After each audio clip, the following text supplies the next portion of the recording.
जमील, ये एक्सपोर्ट्स बढ़ाने पर हमारी इस हुकूमत की और माजी की भी जो हुकूमत हैं उनकी क्यों तरजीहात नहीं रही? ज़ाहिर एक्सपोर्ट्स नहीं होंगी, मुल्क में डॉलर्स नहीं आएंगे तो इम्पोर्ट बिल आपका बढ़ता जाएगा, मुल्क आपका मजीद माशी बहरान का शिकार हो जाएगा और कभी आप IMF के चुंगल से फिर निकल ही नहीं सकेंगे। बहुत शुक्रिया अरबाब। तमाम जितने हमारे पार्टिसिपेंट्स बैठे हैं उन सबको मेरा अस्सलाम। देखें, जब हमारे मुल्क में अरबाब इख्तियार की तरजीहात या priorities person specific laws develop करना रह जाएं या उसके लिए लेजिस्लेट करना रह जाए तो फिर बाकी पीछे कुछ नहीं बचता है।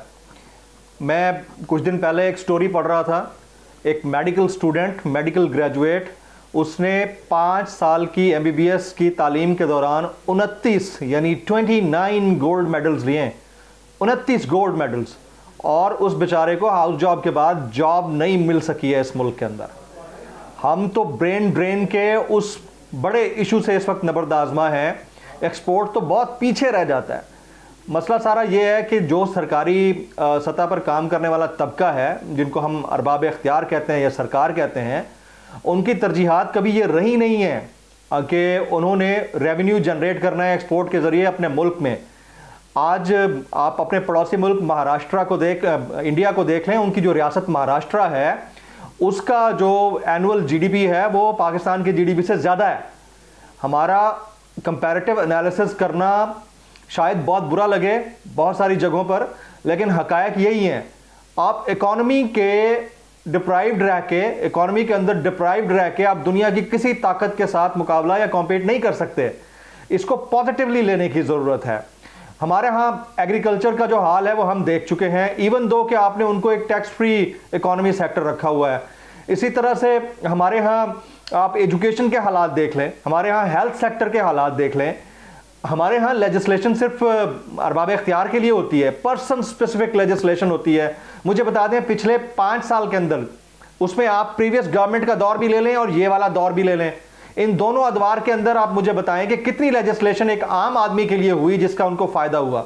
आपने टैक्सेस भी लगाए हैं 215 अरब रुपए के, तो एडिशनल टैक्सेस उन लोगों पर लगा दिए जो ऑलरेडी तनख्वाहों में से अपने टैक्सेस कटवा रहे थे। आप और हम जैसे अपर मिडिल क्लास लोग जो हर महीने सैलरी लेते हैं, टैक्स नेट के अंदर मौजूद हैं, हमें सैलरी के अंदर से टैक्स देना पड़ता है, एवरीबडी।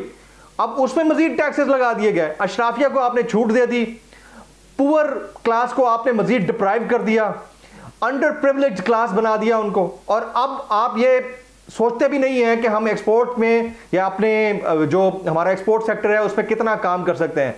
अरबाब, हमारे इर्द गिर्द जो है टैक्स एक्सपर्ट्स बैठे हैं, उनसे आप ज़रा पूछ लीजिए, दुनिया भर में जहां कहीं भी कोई टैक्स पे कर रहा होता है, चाहे वो कितनी मिकदार या कितनी तादाद में क्यों ना हो, उसको फैसिलिटेट किया जाता है। क्या इस मुल्क के अंदर हमारे नेशनल आइडेंटिटी कार्ड के ऊपर कहीं पर यह लिखा हुआ होता है कि ये बंदा इस मुल्क का ऑनरेबल टैक्स पेयर है तो इसको हम 10% डिस्काउंट ही दे दें एयर टिकट्स के ऊपर?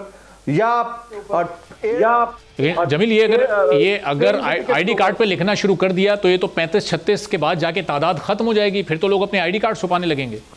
जी, मैं यही कह रहा हूं, ये हो सकता था, ये स्कीम बड़ी अच्छी हो सकती। हमारे यहां पता क्या होता है, हमारे यहां फियर क्रिएट करके जो टैक्स नेट में ना सही कम से कम सर्कुलेशन में आना चाह रहा है उसको भी आप भगा रहे हैं। आप इसलिए भगा रहे हैं कि आपने, अगर आप 50 लाख से ऊपर इनकम वाला बंदा है उसके ऊपर फिक्स 10 लाख रुपए साल की इनकम के ऊपर टैक्स लगा दिया, फिक्स टैक्स। अलग टैक्स अगर और ऊपर है 35% के करीब, तो आप क्या कर रहे हैं, आप भगा रहे हैं उसको, आप मजबूर कर रहे हैं कि वो बैंक के अंदर पैसा रखे ही ना, वो सैलरी कैश में जाकर ले ले और भले किसी प्रॉपर्टी में जाके लगा ले, लेकिन वो टैक्स नेट में ना आए। तो टैक्स नेट में लाने के लिए आपको अच्छी अट्रैक्टिव किस्म की पॉलिसीज इंट्रोड्यूस करानी होती हैं। अगर आपको खुद समझ में नहीं आ रहा, आपकी अकल के ऊपर पर्दे पड़े हुए हैं, तो इतने हमारे कोहना मश्क किस्म के टैक्स एक्सपर्ट्स हमारे इस शो में भी बैठे होंगे, वो मौजूद हैं, उनसे आपको मशवरा ले सकते हैं। किसी नौजवान से आप जाकर ये मशवरा ले सकते हैं। आपने होप तो खत्म कर दी इस मुल्क के अंदर।